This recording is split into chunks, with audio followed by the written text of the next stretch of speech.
Discuss कर रहे हैं इसी टॉपिक से रिलेटेड। तो ये क्वेश्चन पूछ रहा है कि भारत अमेरिका संबंधों में तनाव का प्रमुख कारण क्या था, कि पास्ट की बात की जा रही है। आपके ऑप्शन है ए C2, ऑप्शन बी वर्साई संधि, ऑप्शन सी नाटो और ऑप्शन डी सेंटो में पाकिस्तान का शामिल होना। आपको ये बताना है कि भारत अमेरिका के बीच संबंधों में तनाव का प्रमुख कारण क्या था।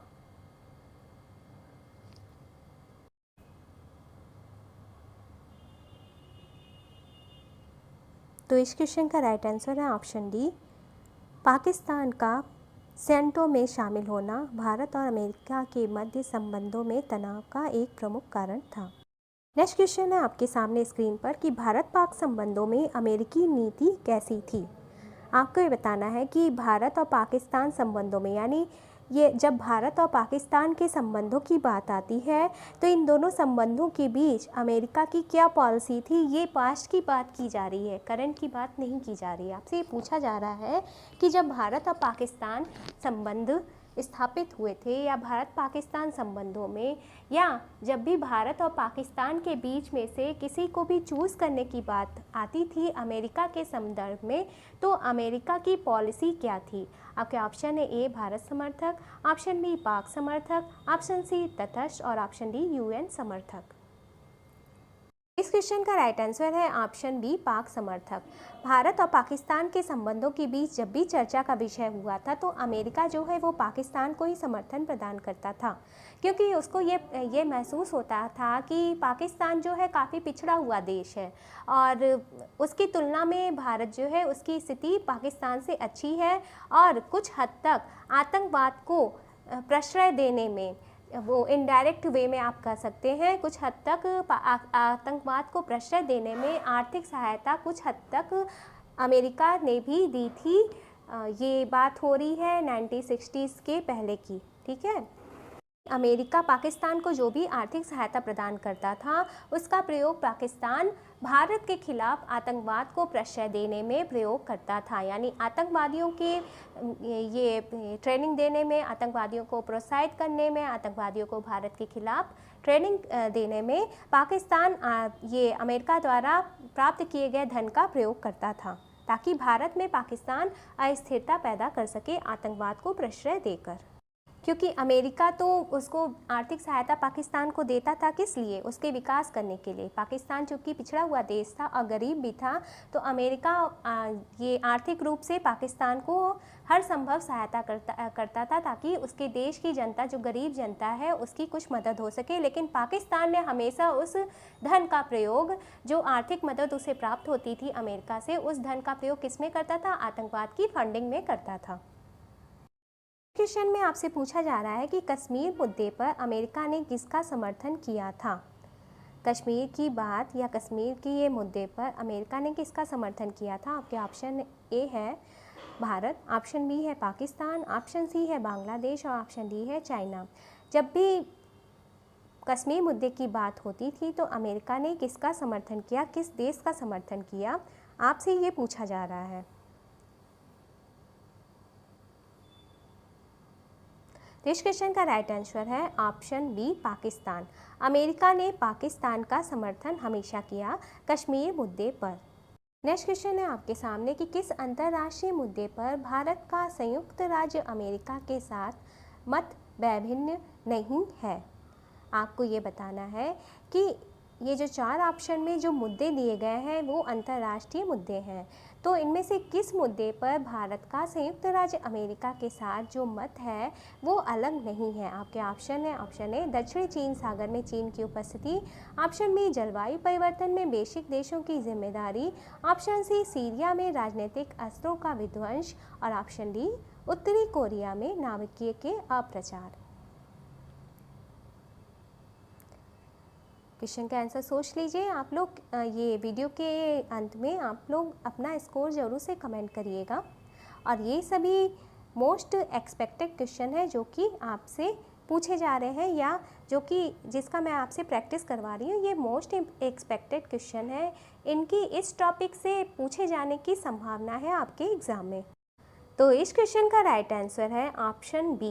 जलवायु परिवर्तन में बेसिक देशों की जिम्मेदारी जो है, उस संबंध में जो भारत है और अमेरिका है उसके मत वैभिन्न नहीं है। नेक्स्ट क्वेश्चन में आपसे पूछा जा रहा है कि जिस ढांचागत तत्वों में वर्तमान समय में भारत अमेरिका संबंधों में सुधार आया है वह क्या है। बेसिकली ये क्वेश्चन पूछ रहा है कि जब भारत और अमेरिका के संबंधों में जो सुधार आया है उसका रीज़न क्या है, आपसे ये पूछा जा रहा है। आपके ऑप्शन है, ऑप्शन ए भारत में आर्थिक सुधार, ऑप्शन बी है उत्तरोत्तर भारतीय सरकारों का अमेरिकी समर्थक दृष्टिकोण, ऑप्शन सी है अमेरिका में बड़े संख्या में प्रवासी भारतीयों की मौजूदगी, और ऑप्शन डी है शीत युद्ध का अंत और सोवियत संघ का विघटन।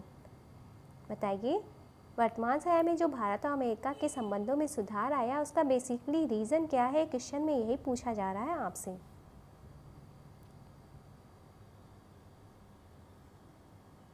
तो इस क्वेश्चन का राइट आंसर है ऑप्शन डी। शीत युद्ध का अंत जब हो गया और सोवियत संघ का विघटन हो गया तो इसके परिणाम स्वरूप ऐसी परिस्थितियां उत्पन्न हुई जिसके कारण भारत और अमेरिका के संबंधों में सुधार आया। तो आज का आपका होमवर्क क्वेश्चन ये है कि शीत युद्ध का अंत कब हुआ और सोवियत संघ का विघटन कब हुआ। आपको मुझे ये सन बताना है किस ईयर में शीत युद्ध का अंत हुआ और सोवियत संघ का विघटन कब हुआ।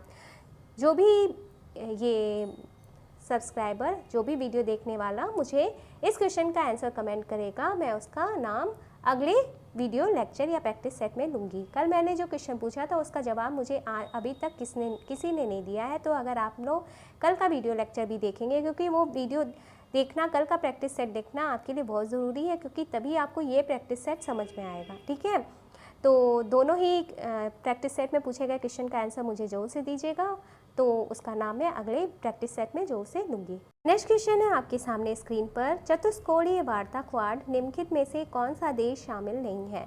चतुष्कोणीय वार्ता क्वाड में कौन सा देश शामिल नहीं है, आपसे ये पूछा जा रहा है। तो इस क्वेश्चन का राइट आंसर आपको बताना है। आपके ऑप्शन है, option A Bharat, option B America, option C Australia, option D France. चतुष्कोणीय वार्ता क्वाड में इनमें से कौन सा देश शामिल नहीं है, आपसे ये पूछा जा रहा है।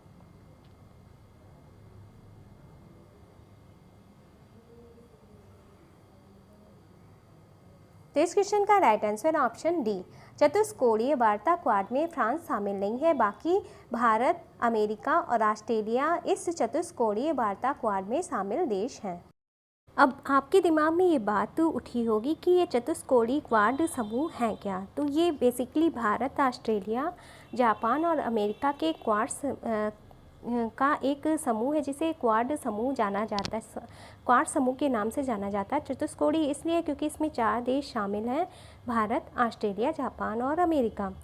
तो इनका अभी सिंगापुर में इन्होंने मुलाकात की थी और क्वाड को स्वतंत्र, खुले और समृद्ध भारत प्रशांत क्षेत्र को सुनिश्चित करने और समर्थन करने के लिए साझा उद्देश्यों के साथ, तो इसी उद्देश्य के साथ इन चारों लोकतंत्रों को जाना जाता है। क्वाड समूह में इनके जो हैं उद्देश्य वो साझा हैं, और साझा उद्देश्य क्या हैं, भारत प्रशांत क्षेत्र की समृद्धि और खुले और स्वतंत्र आवाजाही को सुनिश्चित करना। और इस दौरान 4 देशों के समूह द्वारा उन बुनियादी ढांचे की परियोजनाओं पर चर्चा की गई थी जिस पर वे काम कर रहे हैं, और मानवतावादी आपदा से निपटने हेतु इस क्वाड समूह के ये विदेश मंत्री वार्ता संपन्न हुई थी।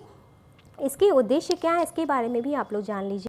सिर्फ इतना ही जान लीजिए कि इसका जो उद्देश्य है वो चीन की आक्रामक नीतियों पर अंकुश लगाना है, और ये अभी शुरुआती चरण में इसकी शुरुआत की गई है।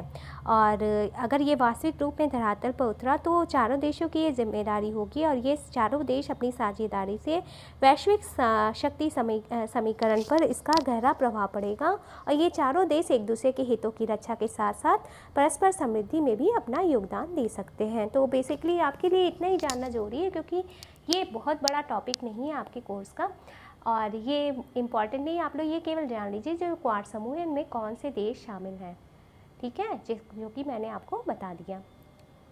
मैंने एज इट इज़ इंग्लिश में भी लिख दिया है, ताकि इंग्लिश मीडियम के स्टूडेंट भी इसको समझ सकें कि जो क्वाड देशों का समूह है उनके एकजुट होने का या क्वाड समूह बनाने का बेसिकली एम क्या है, और इसे मैंने एज इट इज़ इंग्लिश में भी लिख दिया है। चलिए देखते हैं नेक्स्ट क्वेश्चन। नेक्स्ट क्वेश्चन है आपके सामने स्क्रीन पर कि चतुष्कोणीय वार्ता क्वाड की पहली बैठक या सम्मेलन किस देश की अध्यक्षता में हुई। आपके ऑप्शन है option A Australia, option B Japan, option C Bharat और ऑप्शन डी फ्रांस। आपको बताना ये है कि चतुष्कोणीय वार्ता क्वाड की पहली बैठक किस देश की अध्यक्षता में हुई थी। क्या ये ऑस्ट्रेलिया में हुई थी, क्या ये जापान में हुआ था इसकी पहली मीटिंग, क्या ये भारत में हुई थी या फिर फ्रांस में हुई थी। तो इस क्वेश्चन का राइट आंसर है ऑप्शन बी जापान। चतुष्कोणीय वार्ता क्वाड की पहली बैठक या सम्मेलन जापान देश की अध्यक्षता में संपन्न हुआ था। नेक्स्ट क्वेश्चन है आपके सामने स्क्रीन पर, किन मामलों में अमेरिकी संघीय व्यवस्था भारतीय संघीय व्यवस्था के समान है।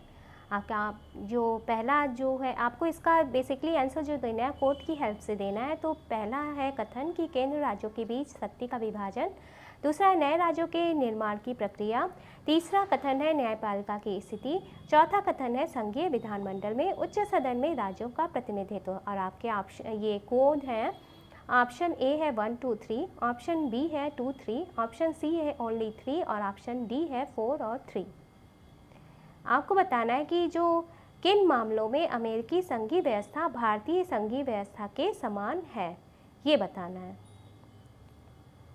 क्या ये केंद्र राज्यों के बीच शक्ति के विभाजन के रूप में समान है, क्या ये नए राज्यों के निर्माण की जो प्रक्रिया अपनाई जाती है उसमें समान है, क्या ये न्यायपालिका की स्थिति हेतु समान है, या फिर संघीय विधानमंडल में उच्च सदन में राज्यों के प्रतिनिधित्व के मामले के संबंध में अमेरिकी संघीय व्यवस्था भारतीय संघीय व्यवस्था के समान है।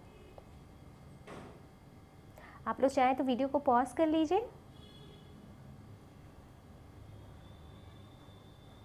इस क्वेश्चन का राइट आंसर है ऑप्शन सी। देखिए जो न्यायपालिका की स्थिति है तो इस संबंध में अमेरिकी संघीय व्यवस्था भारतीय संघीय व्यवस्था के समान है। क्वेश्चन है आपके सामने, संयुक्त राज्य अमेरिका की संघ व्यवस्था में किसी राज्य के अंतर्गत एक नया राज्य निर्माण किया जा सकता है। आपके ऑप्शन है ए कांग्रेस के द्वारा, ऑप्शन बी सीनेट के द्वारा, ऑप्शन सी संबंधित राज्य की सहमति से कांग्रेस के द्वारा और ऑप्शन डी राष्ट्रपति द्वारा। आपको बताना है कि संयुक्त राज्य अमेरिका की संघ व्यवस्था में जब किसी नए राज्य का निर्माण किया जाता है तो उसमें किसकी सहमति की आवश्यकता होती है। बेसिकली यही पूछा जा रहा है आपसे क्वेश्चन में।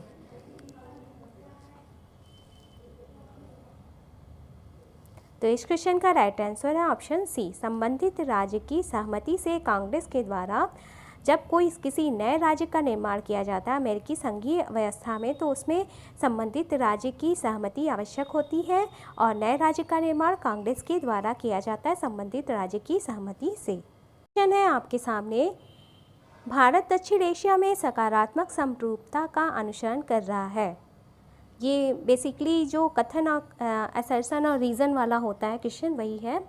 तो कथन ए है भारत दक्षिण एशिया में सकारात्मक समरूपता का अनुसरण कर रहा है और कारण है भारत को चीन पाकिस्तान एकजुटता द्वारा सामूहिक रूप से निरोधित रखा जा रहा है। तो आपके ऑप्शन है ए और आर दोनों सत्य हैं और दोनों एक दूसरे की सही व्याख्या है। ऑप्शन बी है ए और आर दोनों सत्य हैं लेकिन सही व्याख्या नहीं कर रहे हैं। ऑप्शन सी है ए सत्य है परंतु आर असत्य है और ऑप्शन डी है ए असत्य है परंतु आर सत्य है। आपको बताना है जो कथन और कारण दिए गए हैं तो एनालाइज करिए कि ये कथन कारण सही है, अगर सही हैं तो क्या ये एक दूसरे की व्याख्या कर रहे हैं। और तो आप लोग चाहें तो वीडियो को पॉज कर लीजिए। तो इस क्वेश्चन का राइट आंसर है ऑप्शन ए। देखिए कथन भी सही है, भारत दक्षिण एशिया में सकारात्मक समरूपता का अनुसरण कर रहा है और कारण भी सही है, भारत को चीन पाकिस्तान एकजुटता द्वारा सामूहिक रूप से निरोधित रखा जा रहा है। देखिए भारत को जब चीन और पाकिस्तान एकजुट हो रहे हैं तो उसे सामूहिक रूप से निरोधित रखा जा रहा है और तो ये कथन और कारण दोनों सही है और कारण जो है वो कथन की सही व्याख्या भी कर रहा है। नेक्स्ट क्वेश्चन है आपके सामने, पंचशील जो भारत और चीन के बीच संबंध के मामले में मार्गदर्शी सिद्धांत बन गए हैं उस पर किस वर्ष हस्ताक्षर किए गए थे। आपको बताना है भारत और चीन के बीच जो विदेश नीति के संचालन हेतु पंचशील का सिद्धांत अपनाया गया, उस पंचशील सिद्धांत पर हस्ताक्षर किस वर्ष में किए गए थे, आपको यही बताना है। क्या ये ऑप्शन ए है 1955, क्या ये ऑप्शन बी है 1954, क्या ये ऑप्शन सी है 1956, क्या ये ऑप्शन डी है 1958। देखिए जितने भी क्वेश्चन आपको प्रैक्टिस करवाए जा रहे हैं ये सभी मोस्ट इंपॉर्टेंट हैं, तो आप लोग इन्हें हल्के में मत लीजिएगा। मैं ये चाहती हूँ कि आपका एग्ज़ाम जब भी हो, चाहे वो अगस्त में हो या फिर सितंबर में, आप लोग एक बार इन सारे प्रैक्टिस सेट के सारे क्वेश्चन को रिवाइज ज़रूर से कर लीजिएगा। इसीलिए मैंने ये अलग अलग सब्जेक्ट वाइज, एग्ज़ाम वाइज अपने चैनल पर प्लेलिस्ट बना के रखी है, तो आप लोग यूनिट वाइज प्लेलिस्ट पे जाके अपने ये मतलब इंटरेस्टेड यूनिट को के वीडियो लेक्चर्स या प्रैक्टिस सेट को देख सकते हैं। मैंने प्लेलिस्ट क्रिएट कर दी है उससे रिलेटेड। तो इस क्वेश्चन का राइट आंसर है ऑप्शन बी 1954। भारत और चीन के मध्य जो ये विदेश नीति के संचालन या उनके संबंधों, आपसी संबंध हेतु जो मार्गदर्शक सिद्धांत अपनाया गया था, जिसे पंचशील के नाम से जाना जाता है, उस पर साइन किया गया था 1954 में। पंचशील सिद्धांत या पंचशील समझौता बेसिकली है क्या, इसके बारे में भी आप लोग जान लीजिए। ये भारत और चीन के बीच 50 साल पहले हुआ था पंचशील समझौता, और पंचशील समझौते पर 50 साल पहले 29 अप्रैल 1954 को हस्ताक्षर हुए थे। ठीक है। और चीन के क्षेत्र तिब्बत और भारत के बीच व्यापार और आपसी संबंधों को लेकर यह समझौता हुआ था, और इस समझौते की प्रस्तावना में 5 सिद्धांत थे। आगे की स्लाइड में हम देखेंगे कि ये 5 सिद्धांत क्या थे, क्योंकि इन्हें आपको जानना बहुत ज़रूरी है, क्योंकि इससे रिलेटेड क्वेश्चन भी बना के आपके एग्ज़ाम में इस यूनिट से के अंदर पूछे जा सकते हैं। इसे मैंने एज इट इज़ इंग्लिश में भी लिख दिया है, तो इंग्लिश मीडियम के स्टूडेंट वीडियो को पॉज करके उसे पढ़ सकते हैं।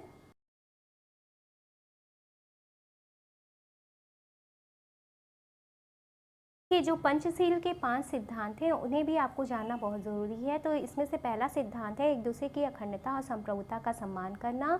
दूसरा है परस्पर अनाक्रमण न करना, मतलब ये एक दूसरे की संप्रभुता को बाधा पहुंचाने के लिए ये दोनों देश आक्रमण नहीं करेंगे। एक दूसरे के आंतरिक मामलों में हस्तक्षेप नहीं करना, समान और पारस्परिक लाभकारी संबंध को स्थापित करना और शांतिपूर्ण सहअस्तित्व स्थापित करना, जिसकी कि चीन हमेशा से अवहेलना करता रहा है।